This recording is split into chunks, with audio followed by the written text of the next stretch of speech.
को प्रणाम करके, गुरुदेव के चरणों में प्रणाम करके, गुरु जी के चरणों में प्रणाम करके, भगवान की कृपा और गुरु का आशीर्वाद लेकर आप सब यहाँ उपस्थित भक्तजन ब्रह्मचारी इस 7 दिवसीय गीता 15वें अध्याय में हम प्रवेश करते हैं।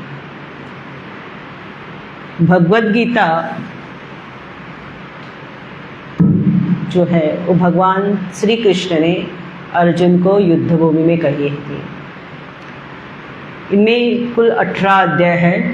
पूरी भगवद गीता को हम महावाक्य में लेते हैं। वो है आप अम्मा ऐसे आइए, हमें दिख नहीं, महावाक्य में लेते हैं। वो महावाक्य है तत् त्वम असि। तत् यानी वो, त्वम यानी मैं, दोनों एक है। तो पूरा 18 अध्याय के 3 विभाग किए हैं। एक तत् विभाग, दूसरा त्वम विभाग और तीसरा असि विभाग। पहले भगवद गीता के 6 अध्याय जो है वो तत्पद के बारे में बताते हैं।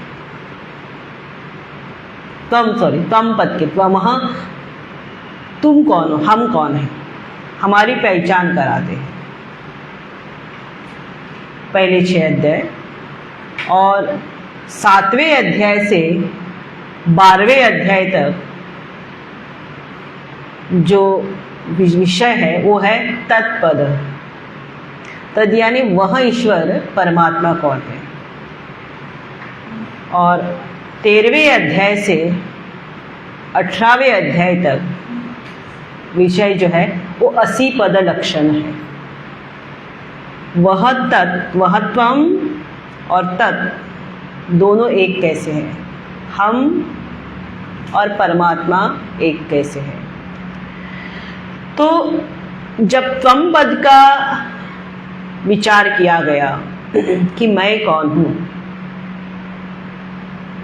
तो कहा कि हमारा जो मूल स्वरूप है, जीव का जो है, जीवत्व जो है, व्यक्तित्व, अभी हमारी पहचान, हमारा एक व्यक्तित्व है। कोई कहता है मैं शरीर हूँ, कोई कहता है मैं जीव हूँ। इस शरीर और जीव से परे हमारे स्वरूप है, उसे कहते हैं ब्रह्म स्वरूप। वहाँ त्वम, मैं वो तत्व, त्वम पद। पहली 6 अध्याय त्वम पद की खोज है, मैं कौन हूँ। और इसी मैं की खोज के लिए, इस मैं जो था वो दुखी था, वो मैं युद्ध के लिए तैयार नहीं था, मोहग्रस्त हुआ था। जब अपने ही सगे संबंधी को देखा अर्जुन ने, और अर्जुन ने भगवान को आदेश दिया कि रथम स्थापय मेच्युत, दोनों सेनाओं के बीच में रथ स्थापित करे। और भगवान ने जानबूझकर वो रथ जो है भीष्म पितामह और द्रोणाचार्य के सामने रखा। अगर इन दोनों के सामने भगवान रथ खड़े नहीं करते तो गीता हमको प्राप्त नहीं होती। अर्जुन को पहले से पता है मुझे युद्ध किससे करना है। 13 वर्ष के युद्ध वनवास में वो पूरे साल, 13 साल तक युद्ध की तैयारी कर रहा था। और उनके साथ, कौरवों के साथ युद्ध भी हुआ था वनवास में। ऐसा नहीं उनको परास्त किया था, परास्त भी किया था, लेकिन वो युद्ध जो था वो किसी और के लिए था। और आज का जो युद्ध था अपने लिए था। यहाँ पर युद्ध जीतना यानी गुरु को मार देना, पितामह को मार देना। तो जब भगवान ने दोनों सेना, खास करके इन दोनों प्रमुख सेनाओं के बीच में रखा, द्रोणाचार्य गुरु और भीष्म पितामह जो पितामह थे, अर्जुन मोहित हो गया। और मोहित होकर अर्जुन ने निर्णय लिया कि मैं युद्ध नहीं करूंगा, मुझे युद्ध करना नहीं है।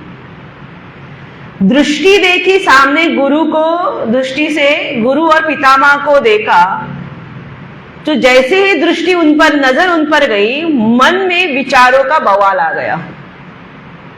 सारे विचार आ गए, गुरु के पास जाकर कैसे विद्या ग्रहण की, कैसे पितामह ने उन्हें पाल पोस कर बड़ा किया, ये सारे विचार आ गए। तो विचारों का प्रवाह चल गया मन पर, यानी मन जो संयमित था, मन जो एकाग्र था युद्ध क्षेत्र में युद्ध करने के लिए, वो एकदम ही मोहित विभल हो गया, विचारों का प्रवाह चल गया।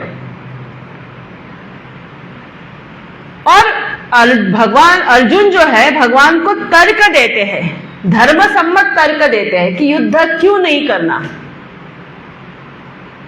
भगवान चुपचाप सुनते, कुछ नहीं कहते। पहले अध्याय में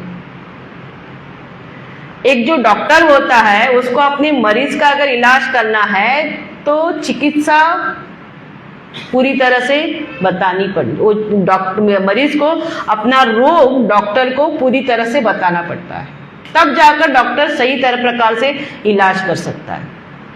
तो यहाँ पर अर्जुन अपनी व्यथा भगवान के सामने व्यतीत कर रहा है। अर्जुन को लगा भगवान मुझे युद्ध से कहेंगे कि जाओ, भगवान ने कुछ नहीं सुना, सुनते ही गए। उसका असर पहले तो मन पर पड़ा, बुद्धि पर पड़ा, बुद्धि भ्रमित हो गई, और उसका असर उसके शरीर पर पड़ा। मन जब अशांत रहता है, चित्त जब अशांत रहता है, उसका असर हमारे शरीर पर पड़ता ही है। अर्जुन के आंखों से अश्रु प्रवाहित होने लगे, हाथ से गांडीव छूट गया।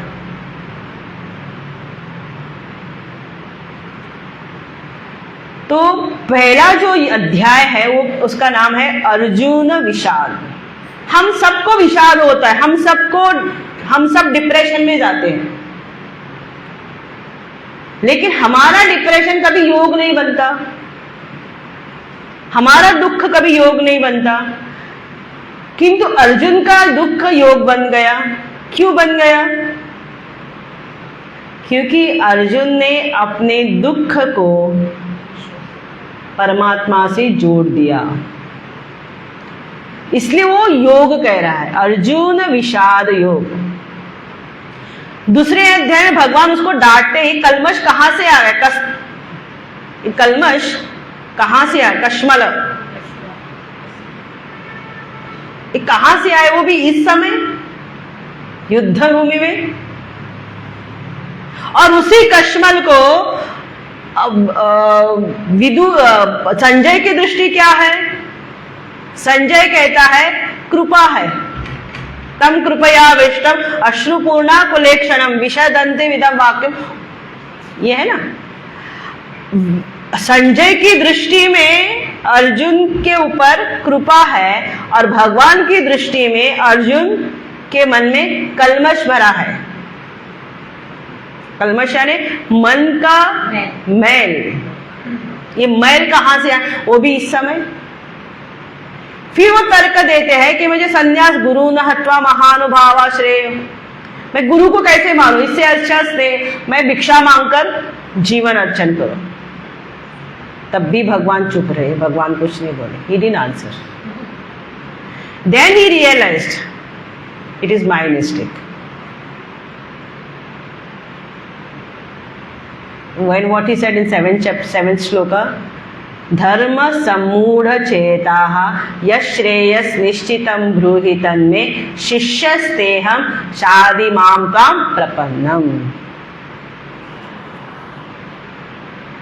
मैं धर्म के बारे में मोहित हुआ हूं, मेरे लिए क्या श्रेय है, मेरा हित किसमें है, श्रेय किसमें है, वो मुझे दिखाई नहीं दे रहा। इस समय मुझे स्वर्ग का भी राजा आप बनाओ। मेरी इंद्रियां शोषित हो रही है, कांप रही है, इस समय मुझे कुछ नहीं चाहिए, केवल और केवल आप मुझे क्या करो, उपदेश दो। शिष्यस्ते हम शादी माम त्वाम प्रपन्नम। अर्जुन ने जब भगवान का वरण किया,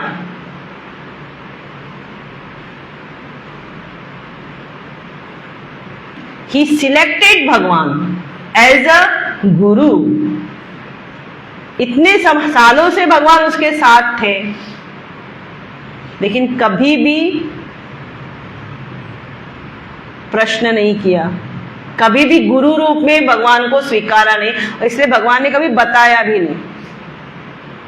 बताया, उपदेश तभी दिया जाता है जब हमारे अंदर शिष्य का भाव आता है और उसको हम गुरु रूप में स्वीकारते हैं, तो हम शिष्य यानी ज्ञान गुरु से लेने को हम तैयार हैं। शिष्यस्ते हम शादी माम ताम प्रपन्नम।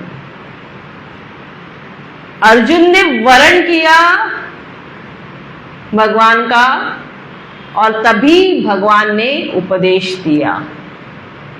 उससे पहले भगवान ने अर्जुन को उपदेश नहीं दिया। जब तक हम वरण नहीं करेंगे, जब तक गीता का हम वरण नहीं करेंगे, तो गीता कितनी भी आप सुनिए, गीता हमारे जीवन में उतरेगी नहीं। When we choose, जब हम वरण करेंगे गीता का, तब कहीं जाकर गीता हमारे जीवन में उतरेगी। नहीं तो सुनते हैं, हम सुनते तो बहुत हैं, परंतु हमने वरण किसका किया है? संसार का। जैसे आश्रम से बाहर जाते हैं, अपने जूते पहनते हैं, जो सुना हुआ जो ज्ञान है वो भूल जाते हैं। क्यों भूल जाते हैं? कि हमारा वरण संसार है और अंतःकरण अभी हमारा पवित्र नहीं हुआ। यहां पर सत्संग में जब बैठते हैं तब हमें समझ में आता है, we understand, we know I have to do it, but once we go out from the ashram we forget.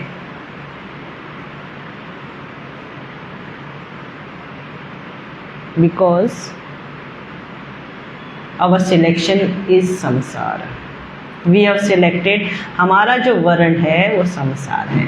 अगर हमारा वर्ण परमात्मा होता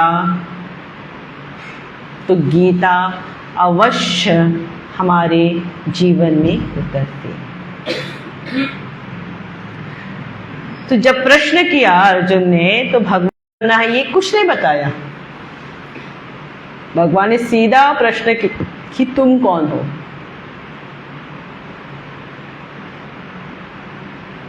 ये शरीर क्या है? देहि नित्यं से जीर्णानि यथा विहाय। ये सारे उपदेश अर्जुन को किए भगवान ने।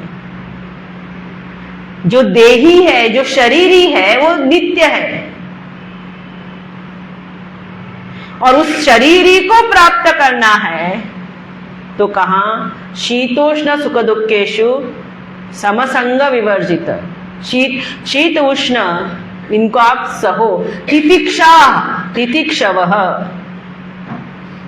जब तितिक्षा आएगी तब ये ज्ञान के हम अधिकारी हो जाएंगे, तो ज्ञान आएगा।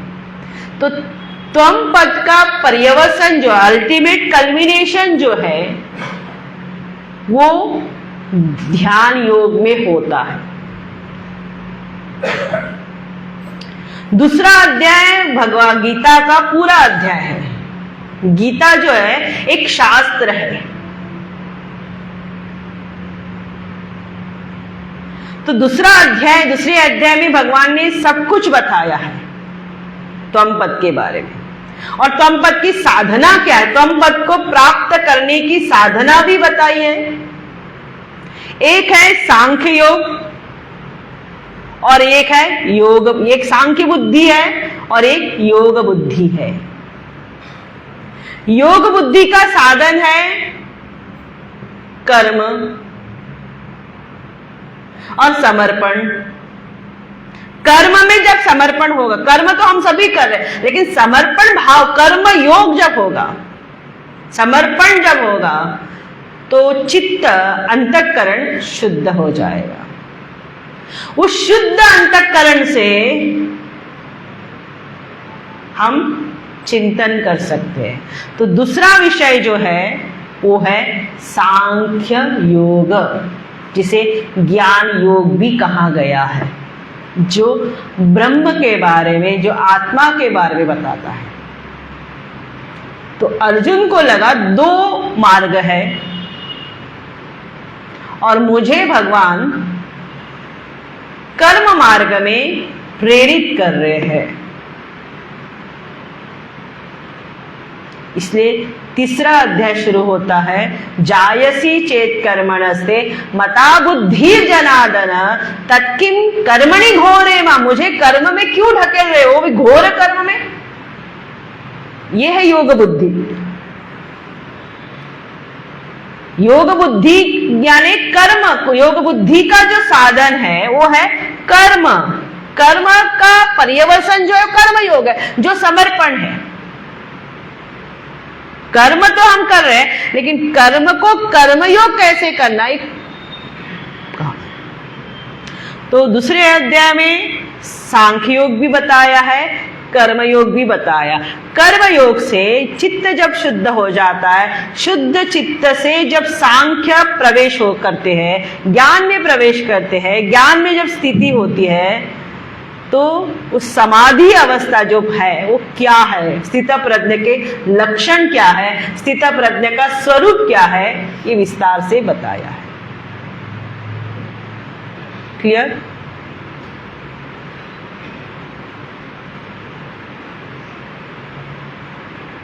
और अर्जुन को लगा मुझे दोनों विषय में भगवान मुझे कर्म में, घोर कर्म में प्रेरित कर रहे हैं, इसलिए अर्जुन की बुद्धि मोहित हो गई।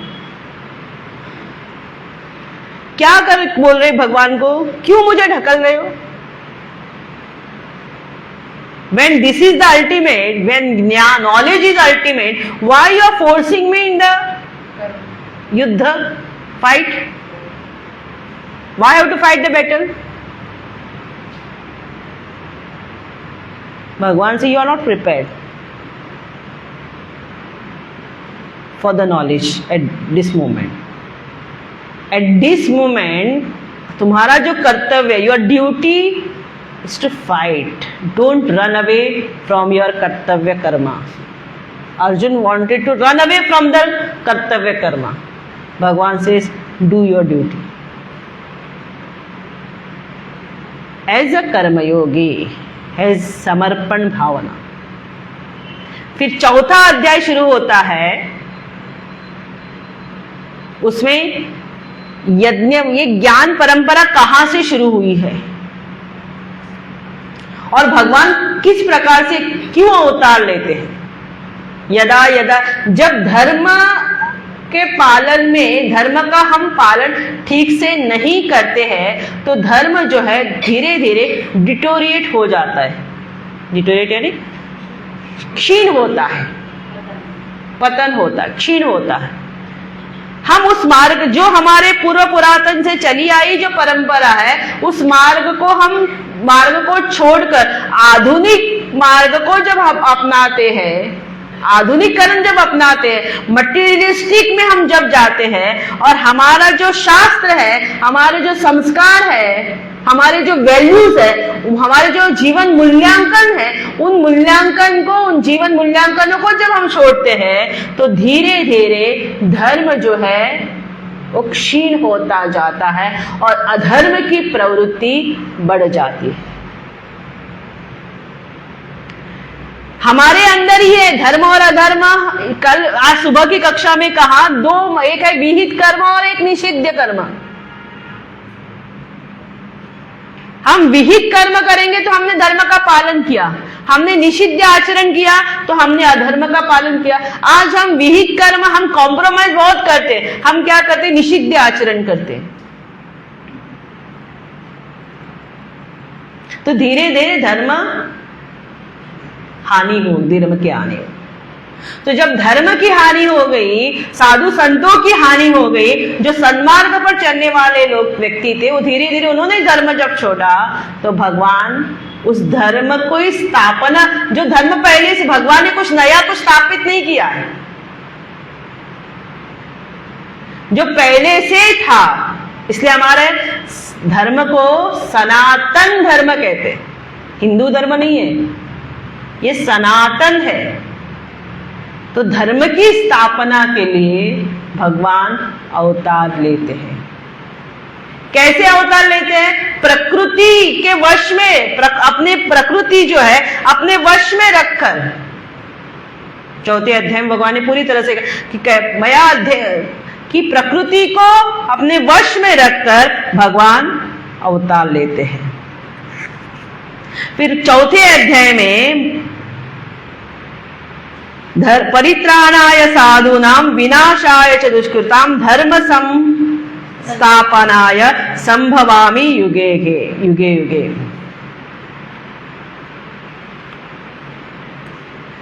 प्रकृति में कैसे है? भगवान का स्वरूप क्या है? अजो अव्यय, अजोपि सन अव्ययात्मा, भूतानाम ईश्वर, मैं सारे भूतों का ईश्वर हूं, मैं अज हूं, मेरा कभी जन्म नहीं हुआ है। लेकिन जब धर्म की हानि होती है, भगवान कहते हैं प्रकृति स्वाम अधिष्ठाय, प्रकृति भगवान के वश में है और जीव प्रकृति के वश में है। प्रकृति यानी जिसको हम माया कहते हैं, जिसको त्रिगुणात्मिका प्रकृति कहते हैं, 3 गुणों वाली है, सत्व, रजस और तमस। पूरी सृष्टि जो है ये माया का ही कार्य है। मया अध्यक्षेण प्रकृति सूयते च चराचरम, भगवान ने। तो प्रकृति को अपने अध्यक्षता में रखकर भगवान अवतार लेते हैं। हमारा भगवान का अवतरण होता है, जीव का जन्म होता है। जीव विवश है, प्रकृति जहां उसे ढकेल दी है वहां उसे जाना पड़ता है उसके कर्म के अनुसार। We cannot choose. We are at a receiver end. हम सिलेक्ट नहीं कर सकते, हम अपना शरीर सिलेक्ट नहीं कर सकते, हम अपना परिवार सिलेक्ट नहीं कर सकते, हम अपने माता पिता सिलेक्ट नहीं कर सकते, हम अपना मन सिलेक्ट नहीं कर सकते। जो दिया हुआ जो मन है वही उसी से उसके साथ हम सब कुछ चेंज कर सकते हैं। क्या हम अपने मन को चेंज कर सकते हैं? आज कुछ भी हो, हम तुरंत मोबाइल को कुछ हम तुरंत मोबाइल चेंज करते हैं। कुछ खिलौना भी कुछ बिगड़ गया, हम तुरंत घर चेंज करते हैं। But can you change with your mind?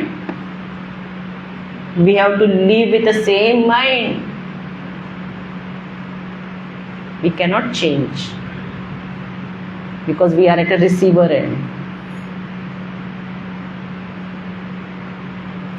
And Bhagwan can choose.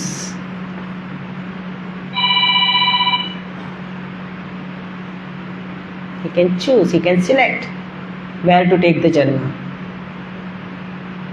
इसलिए उसको अवतरण। भगवान प्रकट होते हैं।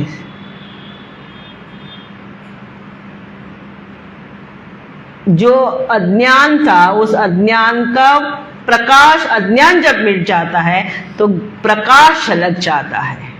तो भगवान का अवतार जो है वो प्रकाशमय है, वो प्रकाश देते हैं सबको, ज्ञान का प्रकाश देते हैं। तो चौथे अध्याय में अनेक प्रकार के यज्ञ बताए हैं।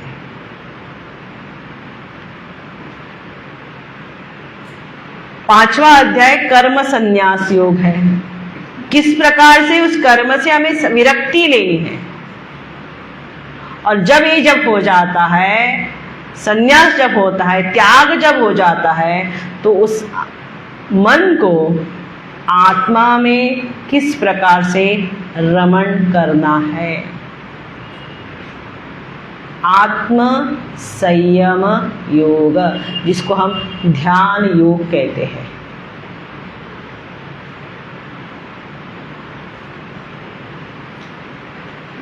तो त्वम पद का पर्यवसन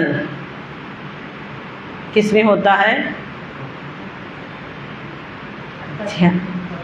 ध्यान में। Culmination merging. तम यानी मैं, इसमें दो योग बताए हैं, एक सांख्य योग, एक योग बुद्धि।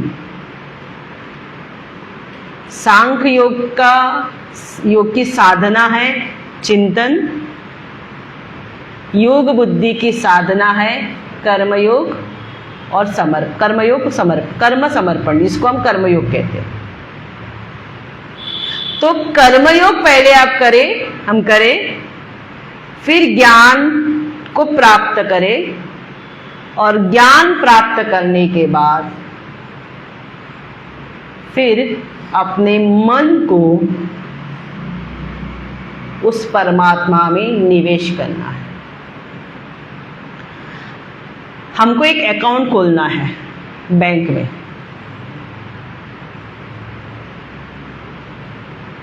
वो है knowledge, account of the knowledge. जो भी हम सुनते हैं उस परमात्मा के बैंक में वो डालना है, ताकि हम भूले ना, विस्मृत ना हो जाए। जो सुना हुआ जो ज्ञान है उसकी विस्मृति ना हो जाए। सो दो योग बताए, सांख्य योग बुद्धि का साधन है कर्म समर्पण, सांख्य बुद्धि का साधन है चिंतन। तो फाइनल कल्मिनेशन इज मेडिटेशन, जो पहले 6 अध्याय का विषय है। अभी 7वें अध्याय से लेकर 12वें अध्याय का जो विषय है वो है तत्पद लक्षण। क्या?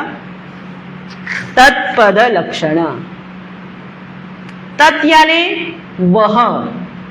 अभी हम ध्यान करने बैठते हैं तो ध्यान एक तो सगुण का होता है विथ फॉर्म, और एक होता है निर्गुण ध्यान विदाउट फॉर्म, निराकार, जो आज सुबह हमने किया था ना। We have negated everything. I am not this body, I am not this mind, I am not the intellect, but I am that supreme consciousness. That is called nirguna dhyan. Saguna dhyan is what? Is a form of Lord. We just, with the open eyes, we see the form of Lord from head to toe. भगवान के एक एक अंग को देखना है खुले आंखों से, और फिर बंद आंखों से उसी स्वरूप को अपने मन में लाने का प्रयास करना। ये है सगुण ध्यान। अभी ये जो ध्यान प्रक्रिया है, इसमें अभी वो परमात्मा जिसका हम ध्यान करते हैं, वहां परमात्मा कौन है? ये जगत क्या है? ये सृष्टि जिसने रची है वो कौन है? ईश्वर कौन है? मैं कौन हूं? मैं समझ गया। ईश्वर कौन है? और ये जगत क्या है? 3 चीजें हैं, जीव, जगत और ईश्वर। तो मैं हूं ईश्वर। तो कहां ये जगत जो है ये परमात्मा का ही स्वरूप है, करती है। They create the world. Without Maya Shakti, world cannot be created. There cannot be creation. Because of Maya, you see the world. ये माया क्या है? भगवान की माया, भगवान कहते हैं 2 प्रकार की माया है। रामायण में भी कहा है ना 2 प्रकार की माया। कौन सी है? हाँ, विद्या माया और अविद्या माया। Very good. और यहां पर गीता में कहा परा प्रकृति अपरा प्रकृति। जो भगवान की माया है वो बंधन में डालने वाली नहीं है, लेकिन जीव की जो अविद्या माया है वो बंधन में डालती है।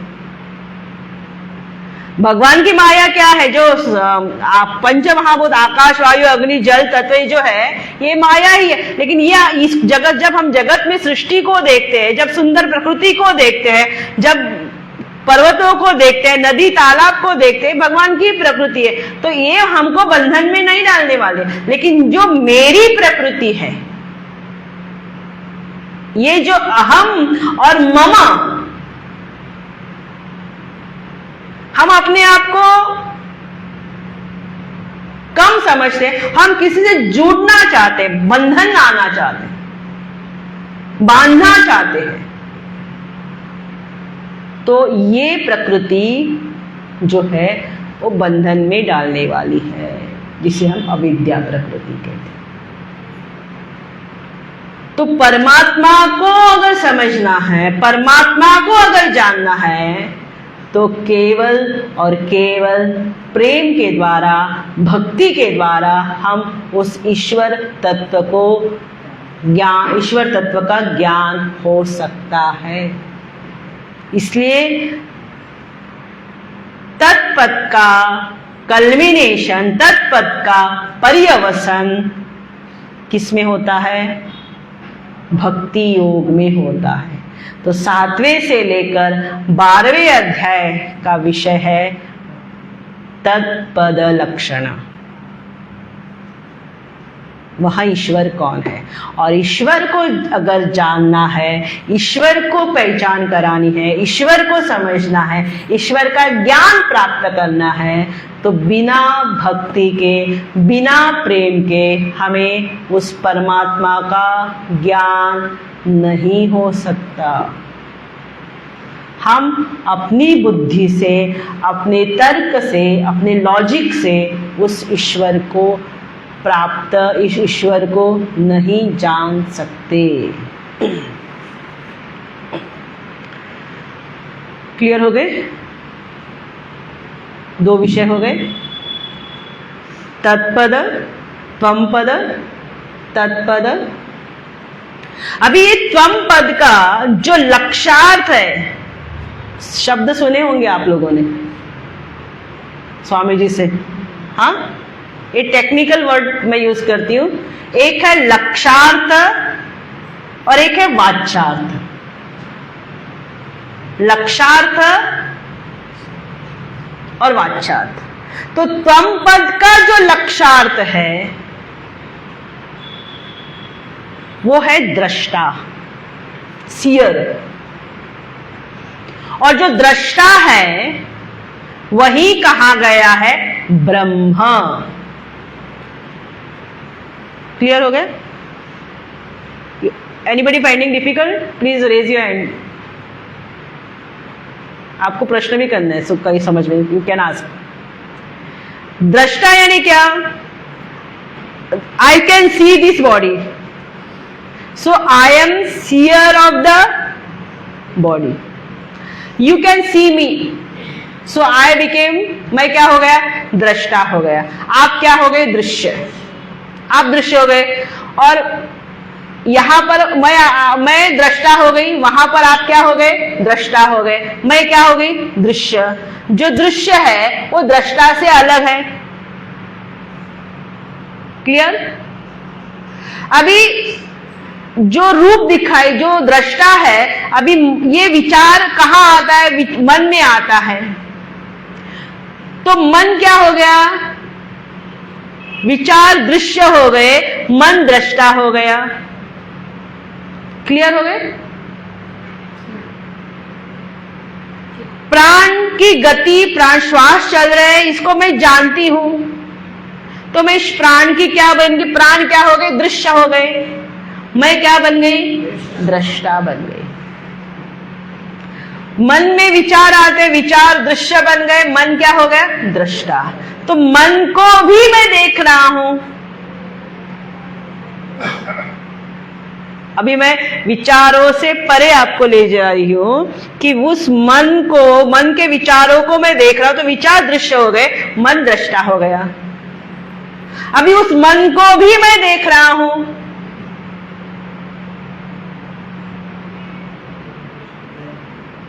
तो मन क्या हो गया? दृश्य हो गया, और मैं क्या हो गया? दृष्टा। ये जो मैं है, जिसको आप अहम कहते हैं, इस मन को जो देख रहा है अहम, ये अहम कौन है? इसके बारे में जब विचार करेंगे, अहमयं कुतो भवति चिन्वत ऐपतत्यहं निज विचार, इसकी निजता के बारे में जब खोज करेंगे तो जो अहम है, जो अशुद्ध अहम है, वो गलित हो जाएगा, और जो शुद्ध अहम है, स्फुरति रुत स्वयं परम पूर्ण सत। क्लियर?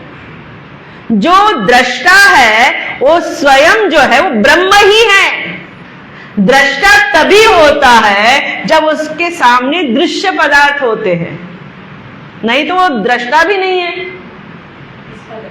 हाँ, किसका दृष्टा? विषय ही नहीं है तो दृष्टा कहां से? तो त्वम पद का जो लक्ष्यार्थ है वो है ब्रह्म। क्या है? ब्रह्म, जिसका ना आकार है, ना रूप है, ना कोई कुछ नहीं है, वो ब्रह्म। लेकिन वही ब्रह्म, अब सुनिए ध्यान से, जब वाच्यार्थ बन जाता है, वही त्वम का दूसरा अर्थ है वाच्यार्थ, जब वो गुणों से मिल जाता है। अब सुनिए, जब गुणों से मिल जाता है, गुणों के साथ बन जाता है, तब उसका नाम पड़ता है जीव। क्या पड़ता है? जीव।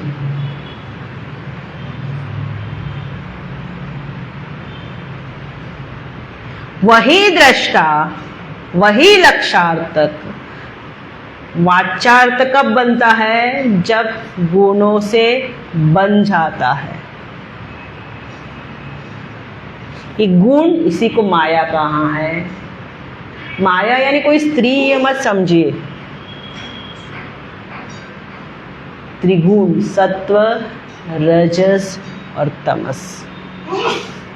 इसलिए गीता में भगवान ने उपदेश दिया है, दूसरे अध्याय में बार बार भगवान कहते हैं, नित्य सत्वस्थ भव, निस्त्रय गुण्यो भव। भगवान के दो आदेश है हम सबके लिए। त्रैगुण्य विषया वेदाः निस्त्रय गुण्यो भवार्जुन, निर्योग क्षेमात् नित्य सत्वस्थो भव, निर्योग क्षेम आत्मवान। दूसरे अध्याय में कहा। शास्त्र वेद का जो विषय है वो है गुण। त्रैगुण्य विषया वेदाः, निस्त्रय गुण्यो भव, वही ब्रह्म वाच्यार्थ के ज्ञान जब गुणों के साथ मिल जाता है, गुणों के बंधन में आकर जाता है, तब वह जीव बनता है। और जब जीव बन गया तब वह सुखी, कभी दुखी, सुखी सुखी, दुखी दुखी, दुखी दुखी, सुखी दुखी, ये आता रहता है। और उस जीव के लिए गतियां हैं। गति है ना, जीव की गति होती है ना, ऊर्ध्व गति, अधोगति। वो नरक में भी जा सकता है, स्वर्ग में भी जा सकता है, ब्रह्मलोक में भी जा सकता है, साकेत लोक में भी जा सकता है। अगर उपासना है तो साकेत लोक में जा सकता है, गोलोक में जा सकता है। कब? अगर उपासना है। अगर निषिद्ध आचरण किया तो कहां जाएगा? उसकी गति जो है वो अधोगति हो जाएगी। इसलिए भगवान ने कहा गुणा संगी जब हो जाता है, गुणों के साथ जब हो जाता है तो वह जीव कहलाता है। तो जीव की गति होती है, लेकिन वह जीव जब गुणातीत होता है, निस्त्रय गुण्य में जब आता है, सत्व गुण सा आश्रय लेकर सारे गुणों से परे जब जाता है और सत्व से जब परे जाता है, गुणातीत सह उच्चते, भगवान कहते हैं। तो भगवान कहते हैं मद भावम स अधिगच्छति, वो मेरे भाव को प्राप्त होता है। कब? कब प्राप्त होता है? ऊर्ध्व नहीं है, गुणातीत। when he crossed the Maya, गुण is the Maya. When he crosses the Maya, सत्व निस्त्रय गुण्य से पर निस्त्रय गुण्य में जब आ जाता है, यानी तमोगुण से रजोगुण में आ गया, रजोगुण से सत्वगुण में आ गया, सत्वगुण से परे जब जाता है, शुद्ध सत्वगुण में जब आता है, सत्वगुण में भी बंधन है, बंधन में डालने वाला है। तब कहा भगवान ने स मद्भावम अधिगच्छति। यहां पर गुणातीत होना, भगवान कहते हैं गुणातीत होने का अर्थ है स्वरूप अवस्था नहीं है। गुणातीत होना यानी वो भगवान को प्राप्त होता है, वो प्रभु से मिल जाता है। ये शब्द याद रखना, जब गुणातीत होता है तब ईश्वर से मिल जाता है।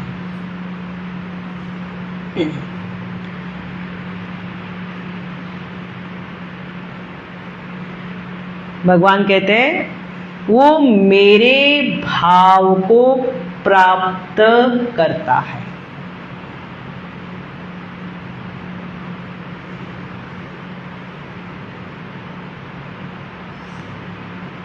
अब ये है लक्षार्थ वाच्यार्थ मीनिंग। हमारा जो हम सबका जो मूल स्वरूप है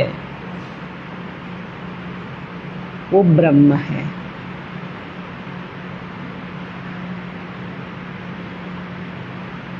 अब वही ब्रह्म अभी वाच्यार्थ बन गया, दृष्टा जो है वो जीव बन गया। गुणों के साथ मिलन होने से, गुणों के लपेट में आने से वह अभी कौन बन गया? जीव बन गया। तो इस जीव की गतियां हैं, ऊर्ध्वम गच्छन्ति, मध्यम सतमुध्यम गच्छन्ति, सत्वस्थ, ये सभी गतियां हैं। 14वें अध्याय में बताई है गतियों के बारे में। वही जीव गुणों से जब परे जाता है, गुणातीत जब हो जाता है, तो भगवान कहते हैं स मद भावम अधिगच्छति, वो मुझे प्राप्त करता है। स्वरूप अवस्था नहीं है, मेरे भाव को प्राप्त होता है, ईश्वरत्व को प्राप्त होता है।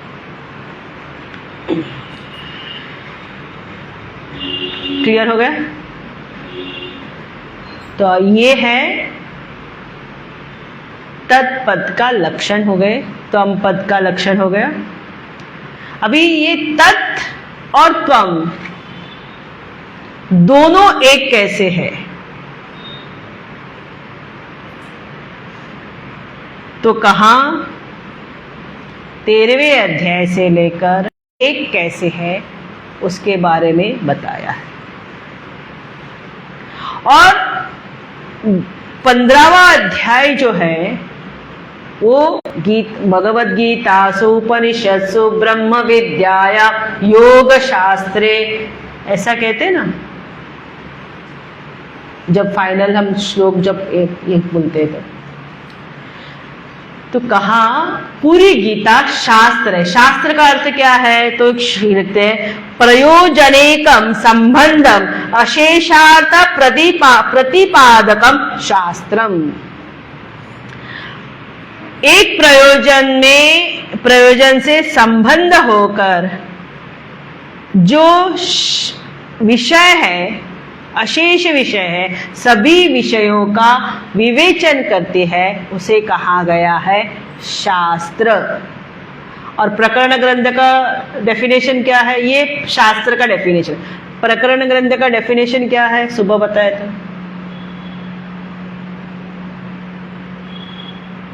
तो कहा शास्त्रेक देश संबंधम शास्त्र कार्यांतरे स्थितम आहु प्रकरण नाम ग्रंथ भेद विपश्चितः।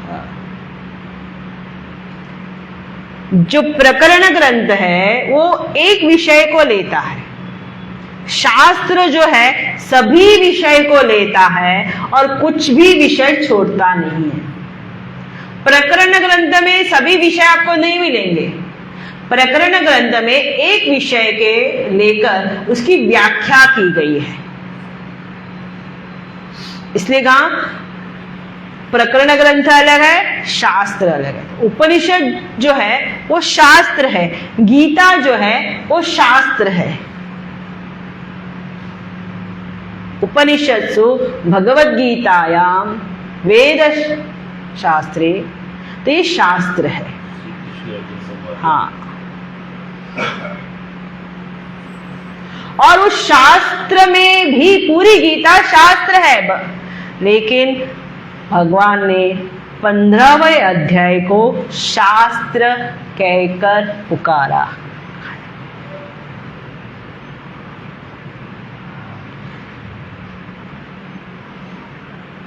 गीता अपने आप में एक शास्त्र है और पूरे गीता का जो जिस्ट है वो 15वां अध्याय है। जो एसेंस है, जो सार है, वो 15वां अध्याय है। क्लियर? अभी आप बोलेंगे 16, 17, 18 ये अध्याय क्या हो गए?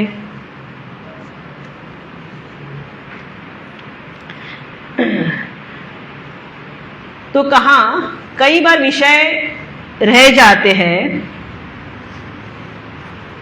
उस विषय को लेकर परिशिष्ट विषय जिसे बोलते हैं, या आनुषंगिक विषय, जो छूटे हुए जो विषय है उसके बारे में 16वें, 17वें, 18वें अध्याय में बताया। 16वां अध्याय है, 16वें अध्याय का नाम क्या है?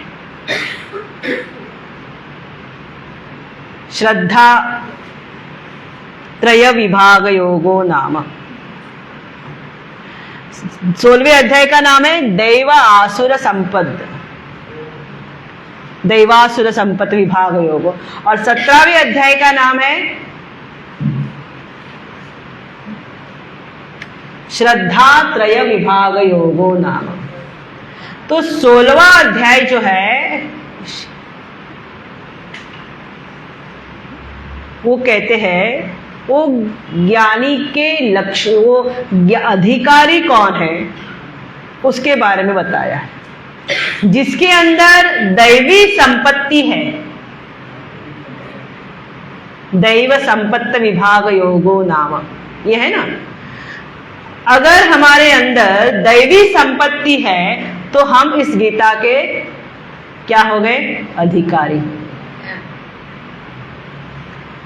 और आसुरी संपत्ति है, इसलिए हम आरती में भी बोलते हैं ना, गीता की जब आरती बोली जाती है तब भी हम बोलते हैं हमारे अंदर के आसुरी संपत्ति को आप निकाल लीजिए और दैवी संपत्ति को भगवान से प्रार्थना करते हैं कि हमारे अंदर दैवी गुण आ जाए। और वही ये उसी गुण इसलिए कि हम इस ज्ञान में प्रवेश कर सके, इस गीता को अध्ययन में हम प्रवेश कर सके। इसी को यहां पर कहा दैवी सद्गुणदायिनी हरि रसिका सजनी आसुर भाव विनाशिनी। गीता के आरती में देखिए आसुर भाव, ये गीता क्या करती है, हमारे अंदर हमारे अंतःकरण में जो आसुरी प्रवृत्ति है, मन का जो मैल है, उस मैल को धो देती है और हमारे अंदर दैवी संपत्ति लाती है, हमारे मन को शुद्ध करती है। इसलिए इसको मां कहा है। ये शास्त्र जो है ये मां है।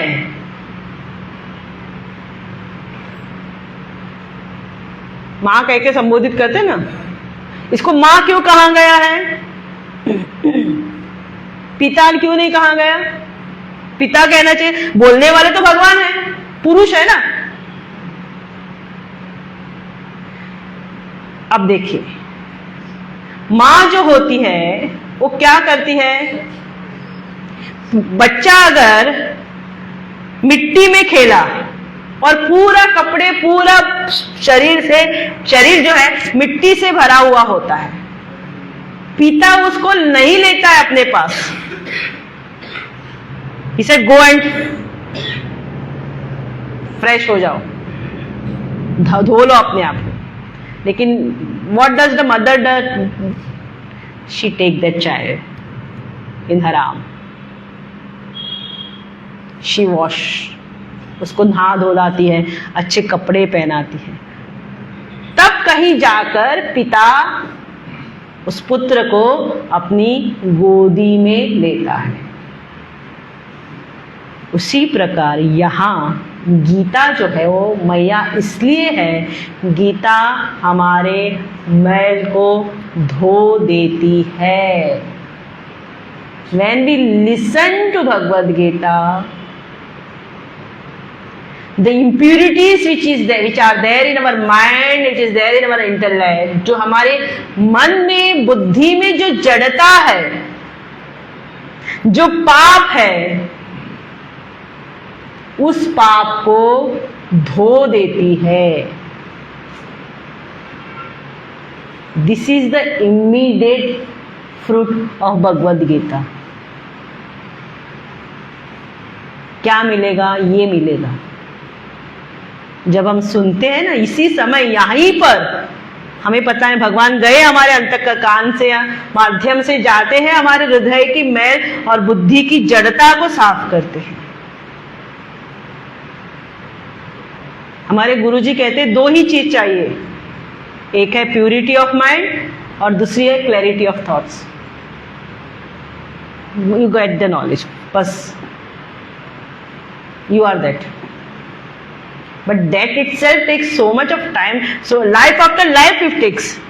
जीवन चला जाता है मन की मैल धोने को, और मन का मैल तो हम धोते ही नहीं। हाँ, शरीर का मैल धोते, हम गंगा जी में जाकर मंदिर में शरीर का मैल धो जाता है, लेकिन मन का मैल, वो मन का मैल जो है वो ज्ञान गंगा में जब हम डूब जाते हैं तो वो मन का मैल धो दे जाता है।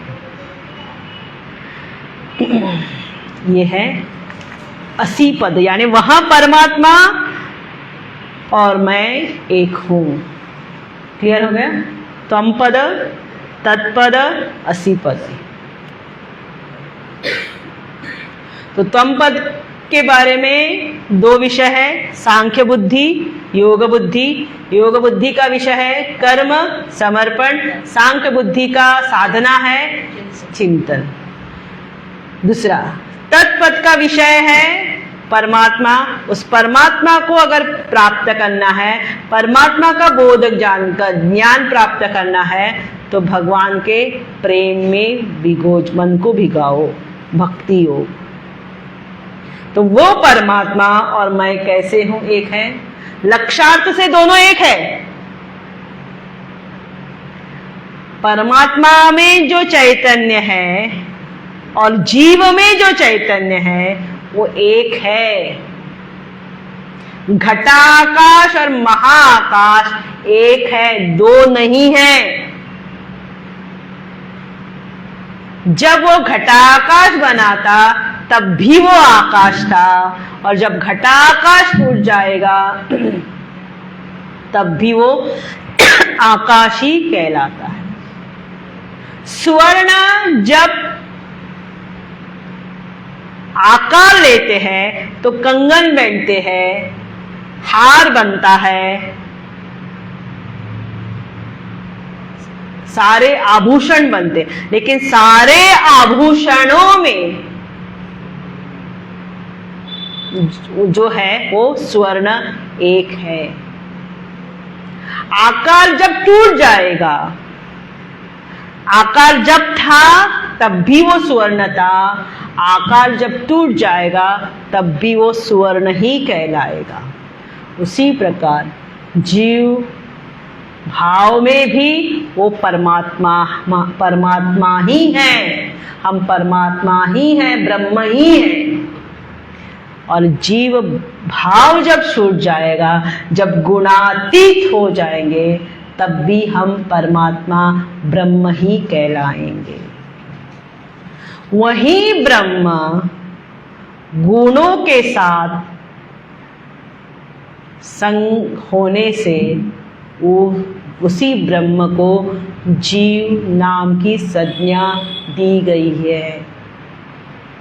आपके पास वो चार्ट है BMI? हाँ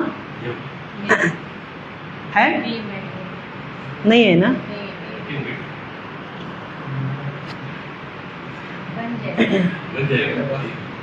हाँ, उससे अच्छा समझ में आ जाता है।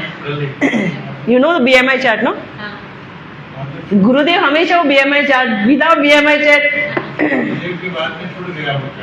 आए, लेकिन हम तो यूज करते।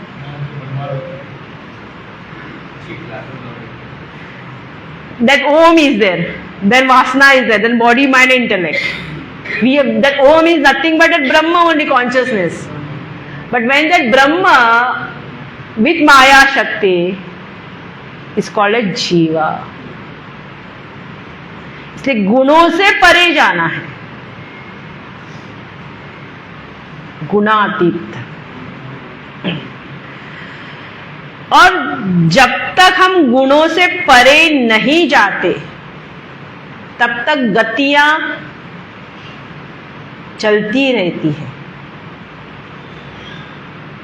संसरण पुनरपि जननम पुनरपि मरणम पुनरपि जननी जठरे शयनम इह संसारे बहुदुस्तारे कृपया पारे पाहि मुरारे भज गोविंदम गोविंदम भज मूढ़मते। पुनरपि जननी, आना जाना लगा ही रहेगा।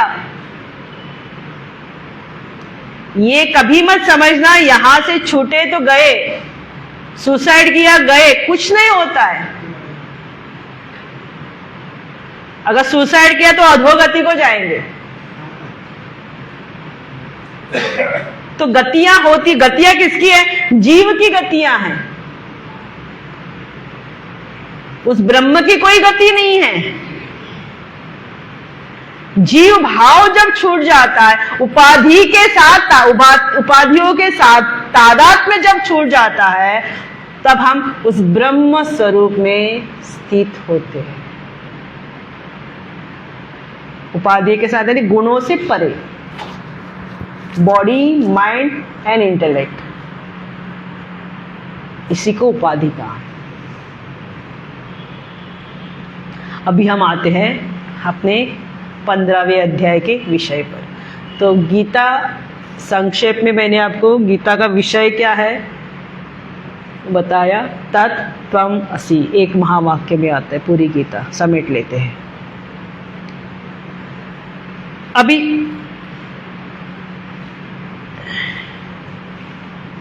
जो गुणातीत हो जाए, भगवान कहते हैं यद गत्वा न निवर्तन्ते तद धाम परमम मम, ये 15वें अध्याय में का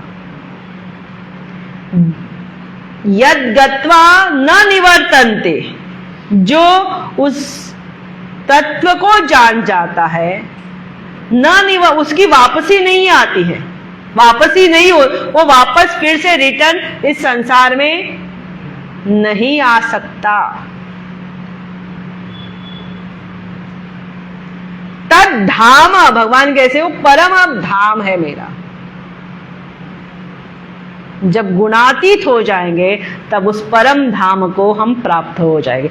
अभी श्लोक पढ़ेंगे 15वें अध्याय का। ओम श्री परमात्मने नमः।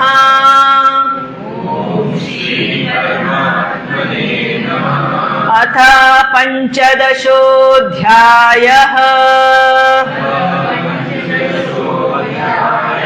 श्री भगवानुवाच ऊर्ध्वमूलमधः शाखम् अश्वत्थं प्राहुरव्ययम् छन्दांसि यस्य पर्णानि यस्तं वेद स वेदवित्। श्री भगवानुवाच, साथ में बोलेंगे, साथ में बोलेंगे। ऊर्ध्वमूलमधः शाखम् अश्वत्थं प्राहुरव्ययम् छन्दांसि यस्य पर्णानि यस्तं वेद स वेदवित्। यहाँ पर अर्जुन ने कोई प्रश्न नहीं पूछा है, और इस सबसे छोटा अध्याय, एक है 12वां अध्याय और 15वां अध्याय, इसमें केवल 20 श्लोक है। इन 20 श्लोकों में 5 विषय यहां पर आपको मिलते हैं। पहले 3 श्लोक जो है वो सृष्टि प्रकरण के बारे में बताते हैं। ऊर्ध्वमूलमधः शाखम् अश्वत्थं प्राहुरव्ययम्, तो ये सृष्टि प्रकरण के बारे में है। चौथा, 5वां और 6वां मुक्ति लक्षण के, मुक्ति के बारे में बताए, तो सृष्टि, मुक्ति, फिर जीव प्रकरण आता है, जीव कौन है, जीव के बारे में बताए। तीसरा प्रकरण आता है, तीसरा प्रकरण मैंने कहा जीव ना, सृष्टि, मुक्ति, जीव। चौथा है विभूति प्रकरण, 2 श्लोकों में विभूति प्रकरण आता है, 11वां और 12वां। इस 2 श्लोकों में विभूति के बारे में कहा है, और 5वां जो विषय है वो ईश्वर का स्वरूप बताया है। क्षर अक्षर उत्तम पुरुष, भगवान को या उत्तम पुरुष कहा है। तो ये 5 विषय इसमें है, और आखिरी श्लोक जो है उपसंहार है, कंक्लूजन है। सृष्टि, मुक्ति, जीव, विभूति, 2 श्लोकों में 2 ही श्लोक है विभूति के बारे में, और 5वां है ईश्वर का स्वरूप क्या है।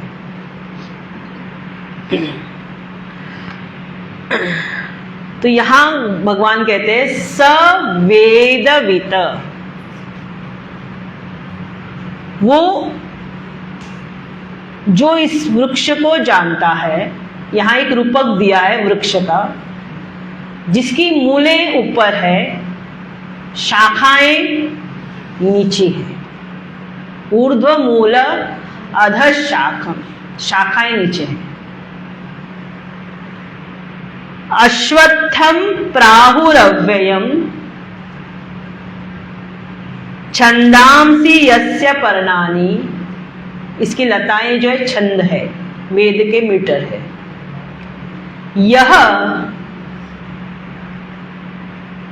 यह तम सवेदवित, जो इस वृक्ष को पूरी तरह से जानता है। वेद यानी जानना, विद धातु से, वो उसने वेद को समझ लिया। क्लियर? तो जो मूल है, जो रूट्स नहीं तो जो वृक्ष होता है, वृक्ष की जो मूलें होती हैं वो जमीन पर होती हैं, लेकिन ये वृक्ष कैसा है जिसकी मूलें ऊपर है और शाखाएं नीचे है।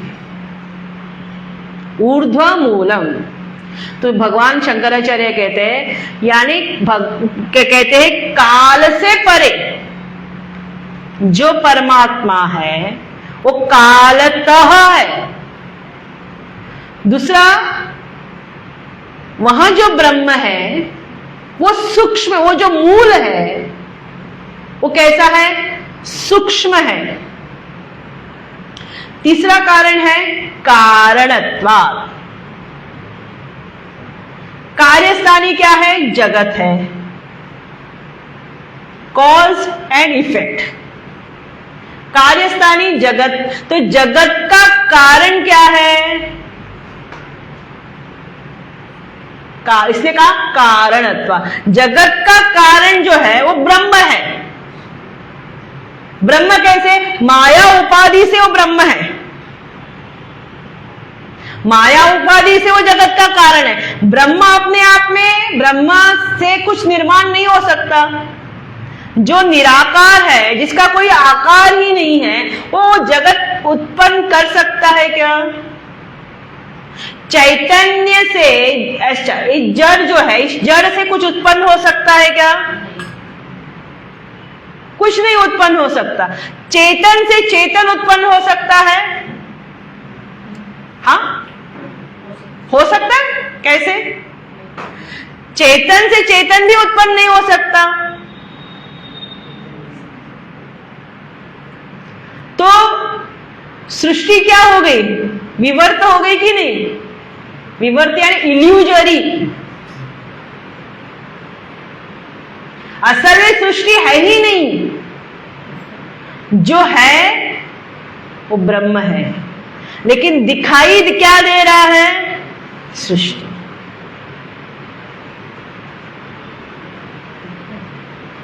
क्योंकि चेतन से दूसरा चेतन उत्पन्न नहीं हो सकता, इसलिए कहा उसका कारण कोई नहीं है। फिर कहा नित्यत्वात्, वो नित्य है, वो कभी घटता बढ़ता नहीं है, वो नित्य इटर्नल है। वहां जो ब्रह्म है वहां नित्य है, नित्यत्वात्। फिर कहा महत्तत्वात्, ही इज अ ग्रेट, महत्तत्वात्, महान। महत्तत्वाच्च ऊर्ध्वम उच्यते ब्रह्म, उसका नाम है ब्रह्म। वही ब्रह्म अव्यक्त माया शक्तिम तद मूलम अस्य इति अयम संसार वृक्षः ऊर्ध्वमूल। ये शब्द, ये अर्थ है ऊर्ध्वमूल का। अभी ऊर्ध्व यानी ऊपर। तो जैसे हमसे पहले हमारे कौन है? अरे बताइए ना, माता पिता। वो हमसे ऊपर हो गए, हमसे ऊपर हो गए ना कि नहीं? उससे ऊपर उनके माता पिता, उससे ऊपर उनके माता पिता, दादा परदादा। फिर क्या आता है? तो ऊपर ऊपर जाते हैं। जैसे आप बिल्डिंग में रहते हैं, घर में नहीं बिल्डिंग में, तो आप रहते हैं 2nd फ्लोर पर और बिल्डिंग जो है वो 9 फ्लोर की है, तो आप क्या हो गए, नीचे हो गए, और ऊर्ध्व क्या हो गया, 9th फ्लोर हो गया। क्लियर? ऊपर। तो इस सृष्टि का जो कारण है, उसका जो कारण है उसको कहा गया है ऊर्ध्व, जिसको कहा गया ब्रह्मा। हम सबका जो कारण है, लेकिन वो ब्रह्म कैसे, माया उपाधि से वो ब्रह्म है।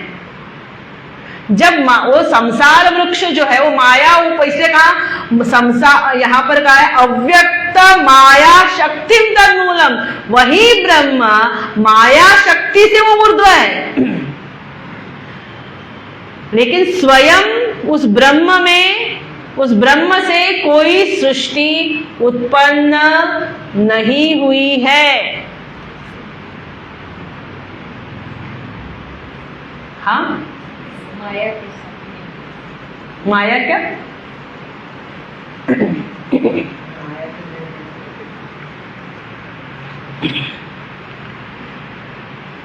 ऊर्ध्वं कालतः सूक्ष्मत्वात् कारणत्वात् नित्यत्वात् महत्त्वात् ऊर्ध्वं उच्यते। ऊर्ध्व शब्द का ये अर्थ है, शंकराचार्य ने किया है।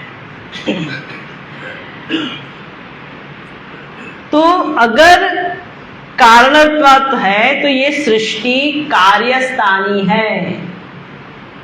दूसरा ऊर्ध्व शब्द का मैं अर्थ दिखाती हूं। जैसे ये शरीर है, शरीर दिखाई दे रहा है, लेकिन शरीर के अंदर जो प्राण है वो दिखाई नहीं दे रहे। We can feel the प्राणास। तो प्राण क्या हो गए, ऊपर हो गए, ऊर्ध्व। प्राण से भी ऊपर इंद्रियां ऊपर हो गई। क्लियर? इंद्रियों से भी ऊपर क्या हो गया, मन हो गया। मन से भी ऊपर क्या हो गई, बुद्धि। बुद्धि से भी ऊपर क्या हो गया, हाँ, अहंकार से ऊपर चेतन। क्लियर? इसी को कहा है ऊर्ध्व। Time is up. एक श्लोक भी, okay, tomorrow we'll see. This is very subtle। 3 श्लोक है, ये सटल है 3। खास करके जो पहला श्लोक है वो थोड़ा सूक्ष्म है। अर्थ अगर समझ में आया तो क्लियर हो जाएगा। आरती है तो आरती करेंगे।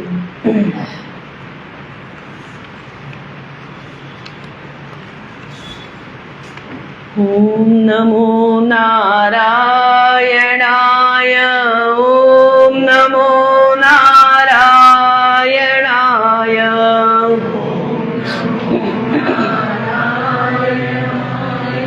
ओम नमो नारायणाय, ओम नमो नारायणाय, ओम नमो नारायणाय, ओम नमो नारायणाय, ओम नमो नारायणाय, ओम नमो नारायणाय, ओम नमो नारायणाय, ओम नमो नारायणाय, ओम नमो नारायणाय, नमो नारायणाय। ओम जय भगवद्गीते मैया, जय भगवद्गीते। हरिः कमल विहारी सुंदर सुपुनीते। ओम जय भगवद्गीते। कर्म सुमर्म प्रकाशित कामास तत्वज्ञान विकासिनी विद्या ब्रह्म परा। ओम जय भगवद्गीते। नियम द्वेषविदारि नियमिनि मोद सदा भव भयहारिणि सारि परमानंद प्रदा। ओम जय भगवद्गीते आसुर भाव विनाशि नाशिनि कमरजनी दैवी सद्गुणदायि हरिरसिका सजनी। ओम जय भगवद्गीते समता त्याग सिखावन हरिमुख की वाणी सकल शास्त्र की स्वामिनी श्रुतियों की रानी। ओम जय भगवद्गीते दया सुधा बरसावन मातु कृपा की जय हरि पद मद अपनो करली जय। ओम जय भगवद्गीते ओम भगवद्गीते मैया जय भगवद्गीते विहारिणि सुंदर सुपुनीते। ओम जय भगवद्गीते ओम जय भगवद्गीते। ओम न तत्र सूर्यो भाति न चंद्र तारकं नेमा विद्युतो भान्ति कुतो यमग्निः तमेव भान्तमनुभाति सर्वं तस्य भासा सर्वमिदं विभाति। बोलिए श्री गीता मैया की जय, श्री रामचंद्र भगवान की जय, सद्गुरुनाथ महाराज की जय। ओम सर्वे भवन्तु सुखिनः सर्वे सन्तु निरामयाः सर्वे भद्राणि पश्यन्तु मा कश्चित् दुःखभाग् भवेत्। असतो मा सद्गमय तमसो मा ज्योतिर्गमय मृत्योर्मा मृतं गमय। ओम पूर्णमद पूर्णमिदं पूर्णमुदच्यते पूर्णस्य पूर्णमादाय पूर्णमेवावशिष्यते। ओम शांति शांति शांति। हरि ओम। श्री गुरुभ्यो नमः। हरि ओम।